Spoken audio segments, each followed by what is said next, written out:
With pressure groups claiming it's too hard for people to get divorced, the government has begun consulting on radical plans to make divorce much easier and much quicker. But does the claim actually stack up? In the next few minutes, we'll see that in reality, it's fairly easy to get a divorce. And we'll show how devastating the impact of quickie divorces will be on children, families and society, with the economic cost of family breakdown alone already in excess of £50 billion a year. Currently, there are 5 reasons to offer for ending your marriage: adultery, unreasonable behaviour, desertion, 2 years separation with consent, and 5 years separation without consent. Divorces for unreasonable behaviour are already agreed on trivial grounds, including loud snoring. This idea that it's too difficult for people to get a divorce is simply not borne out by the evidence.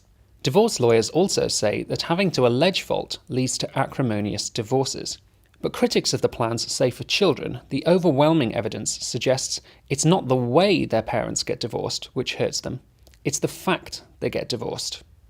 Studies show that children whose parents stay together do much better in many aspects of life than those whose parents get divorced. On average, they perform 20% better in cognitive skills, which includes the ability to reason and learn, and 30% better in non-cognitive areas, such as behaviour and emotional issues. Here's Institute Director and Chairman of the Coalition for Marriage, Colin Hart, on the subject. This is a marriage records charter. If present trends continue, 42% of marriages will end in divorce. Anyone would think the government wants to make it 100%. If so, they're certainly going the right way about it. So why does anyone want the law to change? Well, the too difficult line isn't new. But the most recent pressure has come through the case of a lady called Teenie Owens. The Christian Institute's head of research, Dave Greatorex, spoke about her case.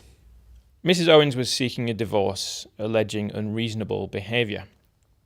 The original judge found that the examples of conduct she cited were flimsy at best, so he refused to allow the divorce. Mrs. Owens' appeal to the Supreme Court was effectively an attempt to get a divorce without having to show enough unreasonable behaviour to reach what is already a trivial threshold. This is really a complete outlier. Divorce lawyers were taken aback by the decision. They know how easy it is usually to get a divorce. There are many statements from divorce lawyers saying that they could find enough to justify an unreasonable behaviour petition about any spouse. So this idea that lots of people are trapped in loveless marriages is simply a myth. But the Owens case and the publicity around it has given unjustified attention to this issue, and it's also given fresh momentum to no-fault divorce campaigners. So Mrs. Owens and the Supreme Court are pushing for a change in the law to allow people to divorce without having to give a reason. But changing the law to a no-fault system would inevitably see the divorce rate shoot up. Right now, as many as 10,000 people a year file for divorce but never go through with it. Removing the current protections would see more children growing up in broken homes. It would also rob faithful spouses of justice. The law would treat a woman who was the victim of domestic abuse the same as her abusive husband, and likewise a man whose wife had an affair would be treated the same as his adulterous wife.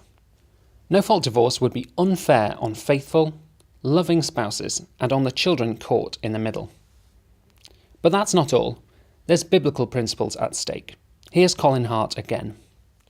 As Christians, we believe that God has given marriage for all people. It's a blessing. Men and women were designed to complement each other, and it's the best relationship in which to raise children. God hates divorce. It was never part of his design. As Christ said, therefore what God has joined together, let man not separate.